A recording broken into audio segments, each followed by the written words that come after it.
국민 주권으로 미래를 세우다. 따옴표 이렇게 정했습니다.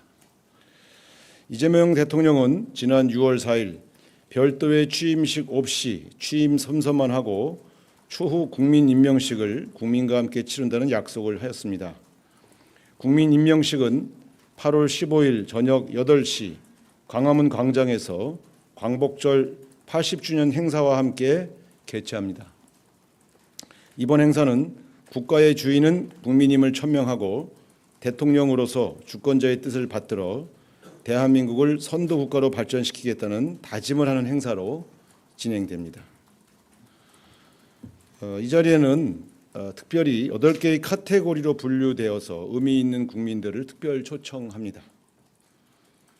첫째는 1945년 광복 이후 지난 80년간 대한민국 역사를 지키고 발전시킨 주역들을 초청합니다. 대표적인 초청 인사는 1945년에 출생한 광복동이, 1956년 한국증권거래소 발족으로 첫 상장을 한 12개 기업 관계자, 1971년 카이스트 설립을 주도한 관계자, 1977년 한국 최초로 에베레스트 등정에 성공한 등반대 등 각 분야에서 선도적인 역할을 하신 분들입니다. 둘째는 애국지사와 독립유공자, 국가유공자와 국민참정권을 적극적으로 행사하여 헌정질서를 수호하고 국민주권을 실현한 분들입니다. 셋째는 파독 근로자와 중동건설 노동자, 수출 역군 등 경제 성장을 이끈 주역들과 AI 산업 등 대한민국의 신성장을 책임질 기업인들과 연구인들입니다. 넷째는 함께 사는 세상을 지향하며 우리 강산의 끝이자 시작점에서 살아가는 강원도 고성군민, 마라도 주민, 지역 소멸인구 감소 위기 극복에 희망을 주는 마을 공동체 주민들, 지역 특화 기업과 사회적 기업, 청년 일자리 창출 기업 관계자들을 초청합니다. 다섯째는 김구 선생이 바라던 문화강국을 실현할 K컬처 주역, 문화예술 장르별 입상자, 국내외 스포츠 종목별 입상자들입니다. 여섯째는 군인, 경찰관, 소방관 등 국민을 위해 봉사하는 제복 시민, 한국 전쟁과 베트남전, 이라크 참전 용사, 나라와 국민을 위해 순직한 공무원 유가족, 사회적 참사와 산업재해 유가족 분들입니다. 일곱째는 미래를 책임질 세대입니다. 대한민국을 세계 선도국가로 이끌 경제, 과학, 문화예술, 스포츠 등 각 분야의 미래 유망주와 세계로 나아갈 젊은 리더들을 초청합니다. 마지막으로 국민주권 대축제 대한국민을 초대합니다. 국민이면 누구든지 광화문 광장에서 참여할 수 있는 열린 행사입니다. 실제로 행사의 식순을 간략하게 소개해드리면 7시 40분부터 8시 반까지는 식전 문화예술 공연이 진행될 예정이고요.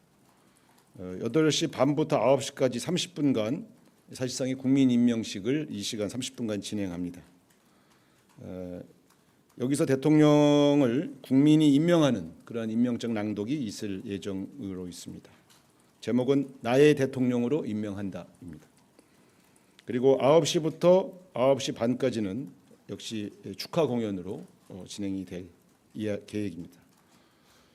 이 행사는 원래 계획되어 있는 광복 80주년 문화 행사가 준비되어 있는데 여기에 30분 정도를 국민 임명식으로 삽입해서 별도의 예산 부담 없이 진행할 그러한 계획으로 있습니다.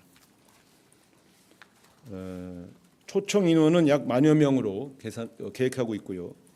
10,000여 명은 이 경호구역 안으로 초대받는 분들이지만 이 경호구역 바깥에는 대한민국 국민이면 누구나 참여해서 함께 이 행사를 즐길 수 있게 이렇게 계획을 하였습니다. 그래서 아마 역대 대한민국 대통령 취임식과 관련되어서 가장 많은 국민이 함께할 수 있는 그런 열린 행사다는 점을 강조드리겠습니다. 이상입니다. 질문 있으시면 답변 드리겠습니다. 네, 말씀하십시오. 네, 수석님 안녕하십니까? 아시아경제 송승섭 기자입니다. 아까 설명 주시면서 국민이 임명하는 임명장 낭독이 있을 예정이라고 하셨는데 이 낭독을 누가 하는지 좀 궁금하고요. 그리고 그 재헌절 임명식 준비한다는 보도 있었을 때 기획에 탁현민 전 비서관이 참여한다는 내용의 보도가 있었거든요. 이번 요 광복절 임명식 기획에도 탁현민 전 비서관 참여했는지 궁금합니다. 제가 알기로는 탁현민 선생은 재헌절 행사와 관련된 문화 행사에 관련된 것으로 알고 있고요. 대통령 임명식과는 관련이 없다는 점 분명히 말씀드리겠습니다. 또 뭐가 있어? 이거는 조금 극적인 이벤트를 위해서 공개하기가 좀 어렵다 말씀을 드리고 조금 상당히 특이한 경력이나 이력, 사연이 있는 분들로 소수를 선발해서 그날 선보일 계획입니다.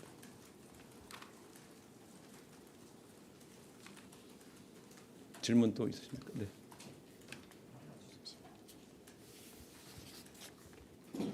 예, 수석님 매일경제 성승훈입니다. 이게 뭐 취임식은 아니긴 하지만 국민 임명식인데 예전에 그 취임식 같은 경우에는 이제 해외에서 뭐 정상들이라든지 뭐 정상급 분들을 좀 초대하신 경우가 많이 있었는데요. 이번 임명식에서도 좀 이렇게 해외에 계시는 뭐 정상들이라든지 아니면 정상급 주요 인사도 좀 초청하실 계획이 있으신지 말씀해 주시면 감사하겠습니다. 그 문제 검토됐습니다만 이게 사실 정식 취임식은 아니어서 해외 정상급 인물들 또 고위급 관계자들 초청을 하지 않았습니다. 오히려 이제 이 행사 전에 국내의 그 외교 사절들 하고 만찬 행사가 있을 계획입니다. 그래서 고위급 인사의 초대는 하지 않았다는 점 말씀드리겠습니다. 네.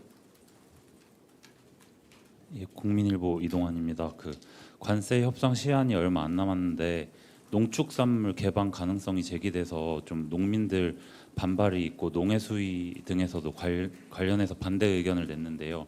이거에 대한 대통령실의 입장이나 좀 설득 과정 같은 게 있는지 궁금합니다. 오늘 정책실장님 브리핑 예정돼 있지 않나요? 네? 서면으로 하신대. 어쨌든 관세 협상 관련해서 여러분이 잘 알고 있는 것처럼 미국 측의 압박이 매우 거센 건 사실입니다. 그리고 거기 구체적으로 농수산물에 대한 요구가 있는 것도 사실입니다만 가능한 국내 산업 보호를 위해서 양보의 폭을 최소화하기 위해서 노력하고 있다는 점 말씀을 드리겠습니다. 네, 말씀해 주시죠. 안녕하세요. 저 KBS 방준원이라고 합니다. 오늘 국무총리님 주례 회동이 있었는데 혹시 이 자리에서도 관세 관련 대응책 얘기가 좀 나왔었는지 말씀해 주실 수 있는 부분이 있다면 말씀 부탁드리겠습니다. 네, 총리와 대통령님 사이에 관세 협상에 관한 의견이 교환된 건 사실입니다만 여기서 밝히긴 좀 어렵습니다.